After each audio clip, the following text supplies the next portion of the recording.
ക്രൈസ്തലോ കർത്താവിൻ്റെ വിശുദ്ധ നാമം വാഴ്ത്തപ്പെടുമാറാകട്ടെ. ഈ വിശുദ്ധ പകൽക്കാലം വീണ്ടും യൂത്ത് മീറ്റിംഗായി കൂടുവാനും ഇതുവരെയും മനോഹരമായ കുറേ പ്രോഗ്രാമുകൾ നമുക്ക് സന്തോഷത്തോടെ ചെയ്യുവാൻ ദൈവം കൃപയാൽ ഇടയായി.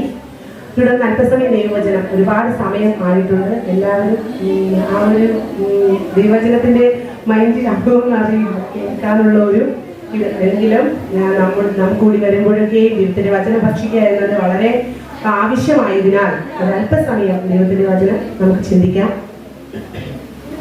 ഫിലിപ്പിയർ 4-ാം അധ്യായം 4 മുതൽ 7 വരെ ഒരാൾക്ക് ശബ്ദമുയർത്തി വായിക്കാം. ഫിലിപ്പിയർ 4-ാം അധ്യായം 4 മുതൽ 7 വരെ.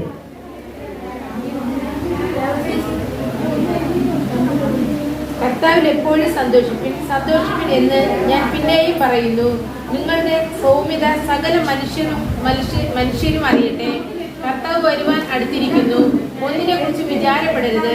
എല്ലാറ്റിലും പ്രാർത്ഥനയാലും അപേക്ഷയാലും നിങ്ങളുടെ ആവശ്യങ്ങൾ സ്തോത്രത്തോടുകൂടെ ദൈവത്തോട് അറിയിക്കത്രേ വേണ്ടത്. എന്നാൽ സകല ബുദ്ധിയും കവിയുന്ന ദൈവിക സമാധാനം നിങ്ങളുടെ ഹൃദയത്തെയും നിലവുകളെയും ക്രിസ്തയേശുവിങ്കൽ കാക്കും. ഒടുവിൽ ഇവിടെ നാം നോക്കുമ്പോൾ വലിയൊരു കാര്യമാണ് കർത്താവിൽ എപ്പോഴും സന്തോഷിക്കുന്നത്. കർത്താവിൽ സന്തോഷിക്കാൻ കഴിയുന്നത് പലപ്പോഴും നമ്മൾ ചിന്തിക്കും. പലരെയും കാണുമ്പോൾ നമുക്ക് സന്തോഷമുണ്ടോ എന്ന് നമ്മൾ ആത്മാവിലൊന്ന് ആലോചിച്ച് നോക്കുമ്പോൾ പലരും ഈ ലോകപരമായി നോക്കുമ്പോൾ സന്തോഷമില്ലാത്ത അവസ്ഥയിലാണ്. എന്നാൽ ഞാൻ ഇവിടെ പറയുന്നത് കർത്താവിൽ എങ്ങനെ സന്തോഷിക്കാൻ കഴിയും എന്നുള്ളതിൻ്റെ ഒരു കാര്യമാണ്. ഇവിടെ നമുക്കറിയാം, നമ്മുടെ സഭയുടെ മാത്രമല്ല മറ്റ് വേറൊരു മീറ്റിങ്ങിനായിട്ടും കുറച്ച് അധികം ആൾക്കാരുണ്ട്.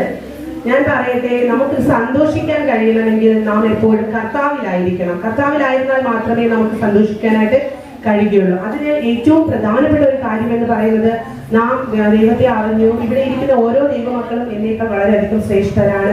നിങ്ങൾ അധികമായി ദൈവത്തിന്റെ വചനം പഠിക്കുന്നവരാണ്, പ്രാർത്ഥിക്കുന്നവരാണ്, ചിന്തിക്കുന്നവരാണ്. അതുകൊണ്ട് തന്നെ എനിക്ക് പറയാം, ഞാൻ ഇന്ന് ദൈവത്തോട് പ്രാർത്ഥിച്ചപ്പോൾ ദൈവാത്മാവ് എന്നോട് ഇടപെട്ട ഒരു കാര്യം പ്രാർത്ഥനയുടെ ഒരു തലം സഭയിൽ സംസാരിക്കണം എന്നതാണ്. എല്ലാവരും പ്രാർത്ഥിക്കുന്നവരാണ്, അധികമായി പ്രാർത്ഥിക്കുന്നവരാണ്. ഹല്ലേലൂയ. നമ്മൾ എപ്പോഴും പ്രാർത്ഥിക്കുന്നവരാണ്. ഇവിടെ വചനം പറയുന്നു, ഒന്നിനെ കുറിച്ച് വിചാരപ്പെടരുത്, എല്ലാറ്റിലും പ്രാർത്ഥനയാലും അപേക്ഷയാലും നിങ്ങളുടെ ആവശ്യങ്ങൾ സ്തോത്രത്തോടെ കൂടെ ദൈവത്തോട് അറിയിക്കുക അത്രേ വേണ്ടത്. ഹല്ലേലൂയ. നമ്മൾ എപ്പോഴും പ്രാർത്ഥിക്കും. നമ്മുടെ സകല ആവശ്യങ്ങൾക്കും ദിവസത്തിൽ നമ്മൾ പ്രാർത്ഥിക്കുന്നവരാണ്. നമ്മുടെ അഭിഷിക്തദാസനും നമ്മെ എപ്പോഴും പ്രബോധിപ്പിക്കുന്ന അല്ലെങ്കിൽ ഓർമ്മിപ്പിക്കുന്ന കാര്യം പ്രാർത്ഥനയുടെ തലം. ഇവിടെ ഞാൻ ആദ്യമേ വന്നപ്പോൾ ഞാനും ചിന്തിച്ചു, ഇത്രത്തോളം പ്രാർത്ഥിക്കണോ, മണിക്കൂറുകൾ ദിവസത്തിൽ ഞാൻ പ്രാർത്ഥിക്കണമോ എന്ന്. നിങ്ങൾ പ്രാർത്ഥിക്കുന്നവരാണ്. എൻ്റെ ഒരു അനുഭവത്തെ ഞാൻ പറയട്ടെ. ഞാൻ ഇവിടെ അഭിഷിക്തദാസി പലപ്പോഴും പഠിപ്പിക്കുമ്പോൾ എനിക്ക് മനസ്സിലായ ഒരു കാര്യം, നാം അനുഭവിക്കാത്ത ഒരു കാര്യവും മറ്റുള്ളവരെ പഠിപ്പിക്കാനായിട്ട് പാടില്ല. നാം ചെയ്യാത്ത ഒരു കാര്യവും മറ്റുള്ളവരെ നമ്മൾ എന്ത് ചെയ്യാൻ പാടില്ല, പ്രബോധിപ്പിക്കാനായിട്ട് പാടില്ല.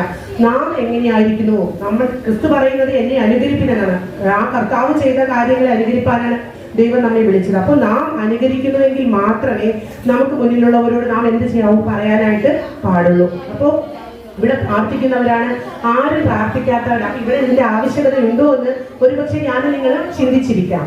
എന്നാൽ ഞാൻ പറഞ്ഞുകൊള്ളട്ടെ, പ്രാർത്ഥനയുടെ ആവശ്യകത വളരെയധികം ഉണ്ട്. നമ്മൾ പ്രാർത്ഥിക്കുന്നവരാണ്, എപ്പോഴും പ്രാർത്ഥിക്കുന്നവരാണ്, ഇടവിടാതെ ജാഗരിക്കുന്ന എല്ലാം നമ്മൾ ചെയ്യുന്നവരാണ്. എങ്കിലും നാം മറ്റൊരു തലത്തിലേക്ക് പ്രാർത്ഥനയെ കൊണ്ടുപോകേണ്ടുന്ന ഒരു ഉത്തരവാദിത്വം ദൈവം നമ്മിൽ ഫലമേൽപ്പിച്ചിരിക്കുന്നു എന്ന് വിശ്വസിക്കുന്ന ഒരാളാണ്. ഞാനിവിടെ ആദ്യമായി വന്നപ്പോൾ ഇങ്ങനെ നമ്മളെല്ലാവരും പറയും, മണിക്കൂറുകളുടെ ദേവദാസൻ നമ്മെ എപ്പോഴും പറയുന്ന കാര്യമാണ്, നിങ്ങൾ എത്ര മണിക്കൂർ പ്രാർത്ഥിച്ചു, എത്ര മണിക്കൂർ. അപ്പൊ ഞാൻ ചിന്തിച്ചിട്ടുണ്ട്, എന്തിനാണ് ഇത്ര മണിക്കൂറുകളുള്ള ദിവസത്തിൽ പ്രാർത്ഥിക്കുന്നത്? നമ്മുടെ അതിശയങ്ങൾ ദൈവത്തിന് അറിയാം. ഞാൻ ചിന്തിച്ച ഒരു വലിയ കാര്യമാണ്.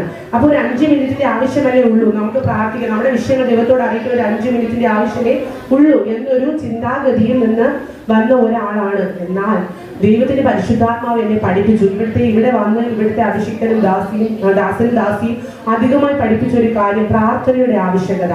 ഒരു ദൈവദാസൻ ഇങ്ങനെ പറയുന്നത് ഞാൻ കേട്ടിട്ടുണ്ട്, പ്രാർത്ഥിക്കുന്നവൻ ഒരു നാൾ പരാജയപ്പെട്ടു പോകുകയില്ല. പ്രാർത്ഥിക്കുന്നവനെ ജയിപ്പിക്കുന്ന ഒരു ദൈവം സ്വർഗത്തിലുണ്ട്. പ്രാർത്ഥിക്കുന്നവരെ അധികമായി സ്നേഹിക്കുന്ന ഒരു ദൈവം സ്വർഗത്തിലുണ്ട്.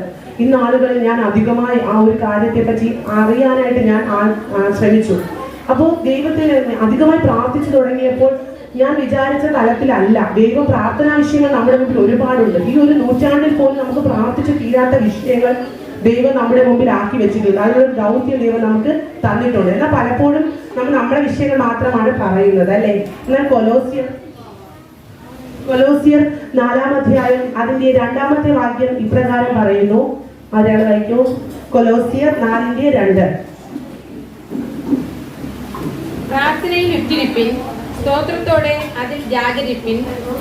എനിക്ക് കാരണമായ ക്രിസ്തുവിന്റെ മർമ്മം പ്രസ്താവിപ്പാൻ തക്കവണ്ണം ദൈവം തങ്ങൾക്ക് വചനത്തിന്റെ വാതിൽ തുറന്നിരിക്കുകയും ഞാൻ സംസാരിക്കേണ്ട വണ്ണം അതിനെ വെളിപ്പെടുത്തുകയും ചെയ്യേണ്ടതിന് ഞങ്ങൾക്ക് വേണ്ടിയും പ്രാർത്ഥിപ്പിൻ. ഇതാണ് കർത്താവ് നമ്മെ പറ്റി ആഗ്രഹിക്കുന്നത്. പ്രാർത്ഥിക്കണം. നാം ആർക്കു വേണ്ടി പ്രാർത്ഥിക്കണം? നമുക്ക് വേണ്ടി മാത്രമാണോ പ്രാർത്ഥിക്കേണ്ടത്? അല്ല. ദൈവത്തിന്റെ വചനം വളരെ വ്യക്തമായി പറയുന്നുണ്ട്, മറ്റുള്ളവർക്ക് വേണ്ടി പ്രാർത്ഥിപ്പാൻ നാം കടപ്പെട്ടിരിക്കുന്നു. കർത്താവിനെ അറിഞ്ഞ് രക്ഷിതാവായി സ്വീകരിച്ച് ഒരു സഭയുടെ കൂട്ടായ്മയിൽ പങ്കെടുക്കുകയും നമ്മൾ ആരാധിക്കുകയും ചെയ്യുന്ന ദൈവമക്കളായ നാം ദൈവത്തിന്റെ സുവിശേഷ വേല കൃത്യമായി ചെയ്യുന്നതോടൊപ്പം തന്നെ നാം നമ്മുടെ സഹവിശ്വാസികൾക്ക്, നമ്മുടെ രാജ്യത്തിന് വേണ്ടി, നമ്മുടെ ഭരണ സംവിധാനങ്ങൾക്ക് വേണ്ടി, കൂട്ടുവിശ്വാസികൾക്ക് വേണ്ടി, അല്ലെങ്കിൽ നമ്മുടെ അയൽവക്കക്കാർക്ക് വേണ്ടി, ചാർച്ചക്കാർക്ക് വേണ്ടി, നമ്മുടെ രക്ഷ അറിയാത്ത നമ്മുടെ സഹോദരങ്ങൾക്ക് വേണ്ടി നാം പ്രാർത്ഥിപ്പാൻ ദൈവം നമ്മെ വചനത്തിലൂടെ പഠിപ്പിക്കുന്നുണ്ട്. ഹല്ലേലൂയ. നാം ഇന്നു മുതൽ അങ്ങനെ ചെയ്യുന്നവരാണ്. അങ്ങനെയാണ് ഈ സഭയിൽ എല്ലാവരും, നമ്മുടെ ദൈവദാസൻ അങ്ങനെയാണ് നമ്മളെ പഠിപ്പിച്ചിട്ടുള്ളത്, നമ്മൾ ചെയ്യുന്നത്. എങ്കിലും അധികമായി മറ്റുള്ളവർക്ക് വേണ്ടി പ്രാർത്ഥിക്കുമ്പോൾ ദൈവം വിഷയങ്ങൾ തരും.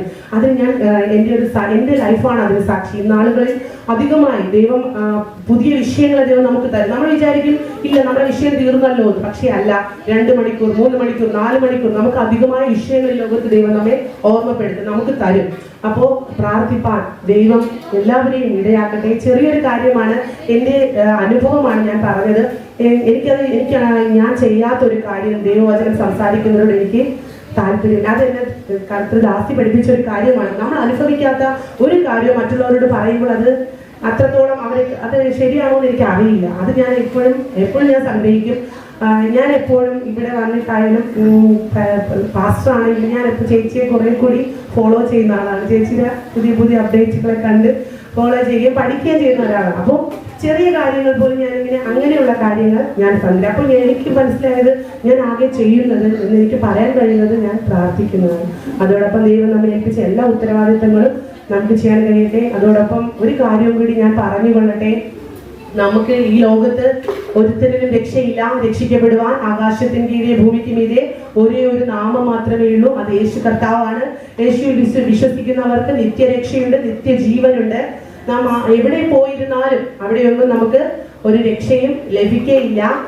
നമുക്ക് ആ ഒരു നിത്യ സന്തോഷം, നമുക്ക് വേണ്ടി ക്രൂശിൽ മരിച്ച ആ കർത്താവിനെ ഓർത്തുകൊണ്ട് ആ നിത്യരക്ഷയിൽ നിൽക്കാൻ എല്ലാവരെയും ദൈവം അനുഗ്രഹിക്കട്ടെ, ഇടയാക്കട്ടെ. ദൈവം എല്ലാവരെയും സമൃദ്ധമായി അനുഗ്രഹിക്കട്ടെ എന്ന് പറഞ്ഞുകൊണ്ട് ഞാൻ എൻ്റെ വചനത്തിൽ നിന്ന് അവസാനിക്കുന്നു. ദൈവം നമ്മെ അനുഗ്രഹിക്കുമാറാകട്ടെ. ആമേൻ.